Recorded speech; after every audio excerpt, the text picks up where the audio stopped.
Hey everybody, welcome back to Tech Progress. My name is Corey, and today we're going to be benchmarking the home theater PC finally. Now that Ryzen 3000 and Navi are out, it's time to benchmark Ryzen 2000 and Vega 64. So I know I'm a little late on this. I apologize. It's been a hectic few months, and I'm going to finally get these benchmarks out to you. I haven't had a chance to play with it myself yet, so all I've done so far is update the BIOS to the last BIOS version before the Ryzen 3000 beta BIOS that MSI put out for this motherboard.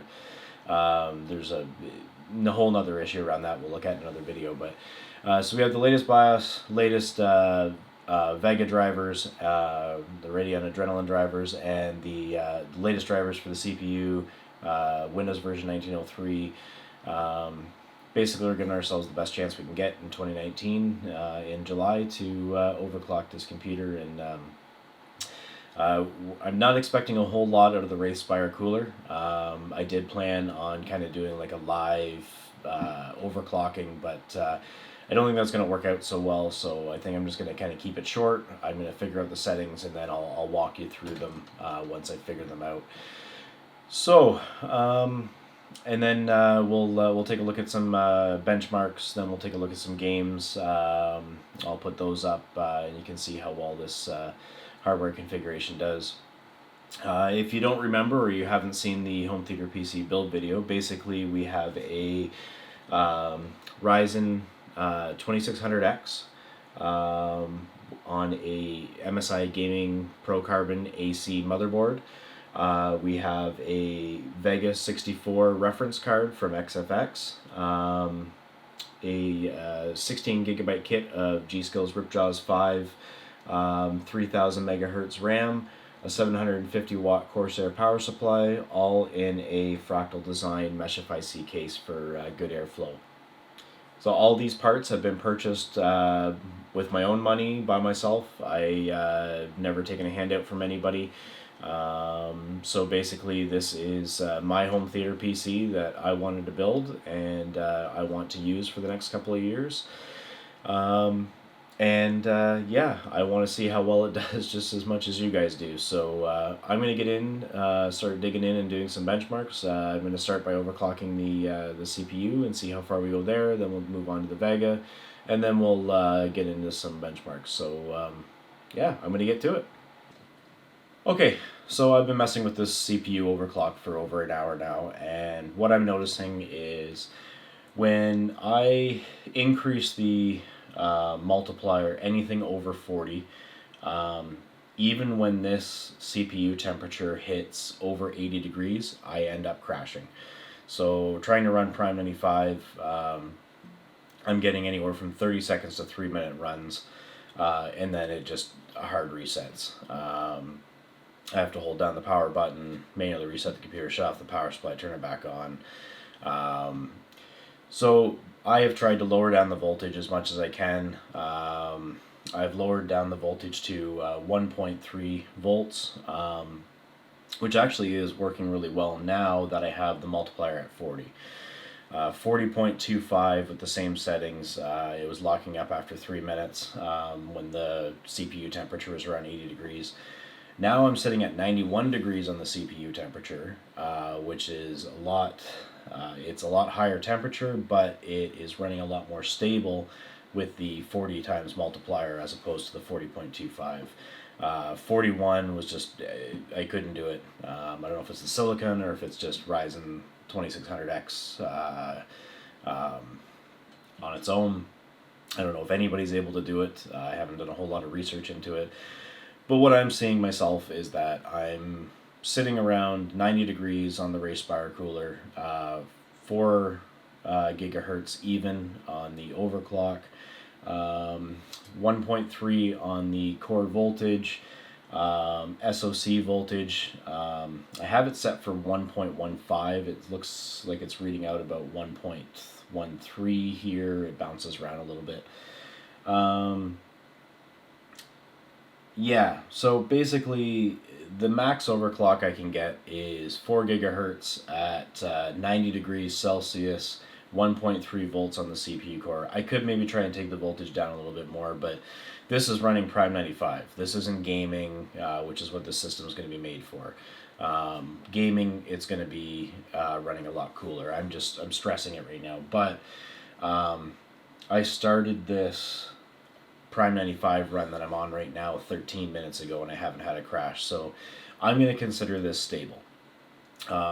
The memory voltage I took up to 1.4 just because I wanted to make sure I wasn't killing my runs with the memory. 3000 megahertz, 16, 18, 18, 38 timings. I'm going to leave the CPU at 4 gigahertz, and I'm going to move on to overclocking the Vega 64. And I think what I'm going to do for that one is I'm just going to throw in the stock setting. Sorry, not stock settings. I'm going to throw in the settings that I used for the air cooling video. I've already kind of figured out the perfect overclock on that, or at least a perfectly stable overclock on that. And that's what I want with this machine. I want stability. I mean, I'm sure we could run Cinebench scores and try run after run after run, getting slightly higher scores, adjusting the settings, but that's not what we're trying to do here. We're trying to get a stable working system, something that you can sit down, play a game, not have to worry about it crashing. And I think we're there on the CPU, so I'll go ahead and we'll run through the GPU settings, and then we'll get into some benchmarks. Okay, so we've made it through a few Cinebench runs, and the CPU seems pretty stable, so we're going to move on with the gaming benchmarks. You can see I took the computer away here because that Vega is going to blast hot air in my face the entire time I'm doing the run, so I don't want that, so it's sitting down here on the floor beside me now. Basically, there's no bait and switch. This is the home theater PC that I'm running. Basically, these are the same settings that I used on the Vega when we did the water to air conversion. These are the air-cooled settings that I used. So I'm just doing a screen capture here. I'm going to show you. I started out with 1652 megahertz on the maximum power state here at 1150 millivolts. I found that to be the most stable, and also where I could stay above 1600 megahertz at all times. I have 1060 on the frequency on the memory, 1050 on the millivolts on the voltage there. Basically anything over 1060 I found that I had a hard time keeping it, it would crash a lot. So I kind of lost the silicon lottery on my memory. So 1060 it is, and it doesn't make that huge of a difference, so I'm okay with that, especially for 1080p gaming like we're trying to do with this system. Then basically fan speed, I have it down at 18% until it hits 40 degrees, and then I just want it to, at 45 degrees, just jump right up to 100%. Reason for that is I want the cooling headroom when we go to run the games. Not too concerned with the noise. You can lower that down. You may have to lower your clock speed just a little bit, or it may throttle back down to the next power state. But that's no big deal. So anyway, with this profile applied, I just thought I'd give you guys a look into what it looks like, and I'll go ahead and do the gaming benchmarks, and I'll show them to you now. So here you go.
All right. Well, I hope you enjoyed those benchmarks. We're sitting in the home theater room now. I got the home theater PC in its final resting place for the next couple of years, hopefully. We know it won't stay there. We're going to pull it out and do some modding to it, but that's where it's supposed to stay. It's in the closet on the other side of the wall where I can't hear it, can't see it. But I've got it working. I've got it set up in the home theater room now, and yeah, I'm gonna finally be able to enjoy some games and some movies down here. So we did learn a few things during the benchmarks. I learned that the 2600X and the Vega 64 is actually a fairly good pairing. 1080p, 1440p gaming, we were getting 60 FPS across the board with the exception of Assassin's Creed Odyssey. And that was all with ultra settings. Every game I tested had the ultra preset. We were getting some decent scores in Firestrike and Time Spy. It had a decent Cinebench run for a 2600X. And this was all with the stock box cooler. We know that if we get a better cooler, I'll probably be able to get a little bit better overclock. I wasn't able to hit anything higher than 4 gigahertz, but I was able to get a consistent 4 gigahertz. We saw that the 4K gaming was pretty well above 50 FPS across the board, again with the exception of Assassin's Creed Odyssey. That's a tough game for any hardware configuration, but yeah, if you're looking for a 1080p or 1440p gaming configuration and you're only looking for 60 FPS, I think that the 2600X and the Vega 64 are awesome together. If you, right now, you're able to save a lot of money. Ryzen 3000's out, Navi's out. Last year, NVIDIA released all their new cards. We just got NVIDIA Super. There's all kinds of hardware out there on the market. But the 2600X, the Vega cards, all the Ryzen 2000, all the Vega cards are all on sale right now. Memory prices are at an all-time low. SSD prices are at an all-time low. So it's a great time to be building a new PC.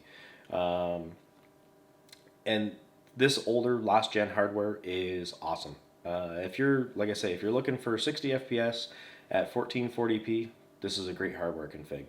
And if you're looking for more, you know, you can upgrade a little bit or you can jump into the new hardware. But if you're only looking for 1080p gaming, I wouldn't spend too much more money. I would look at some of the last gen hardware because, as you can see in the benchmarks, this is going to be relevant for a couple of years to come. That Vega 64 was not at 100% utilization in almost any of the 1080p gaming, and it was even hitting, dropping below 100% utilization in a lot of 1440p gaming. So, you know, you're going to get pretty good, decent 60 FPS for probably a couple more years to come out of that hardware.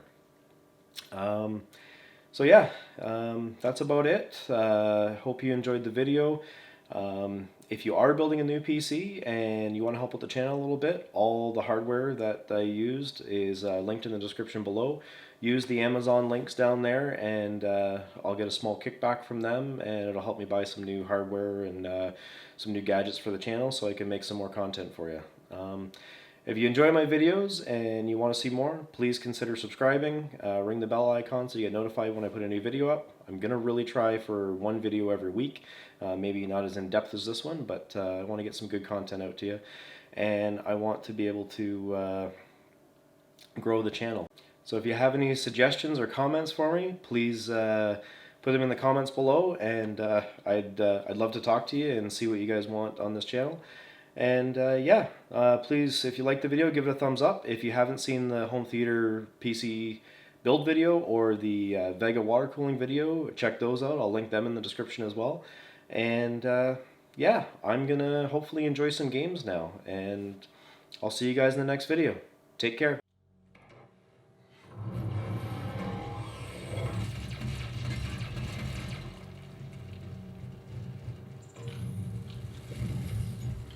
Demonic presence at unsafe level. Lockdown.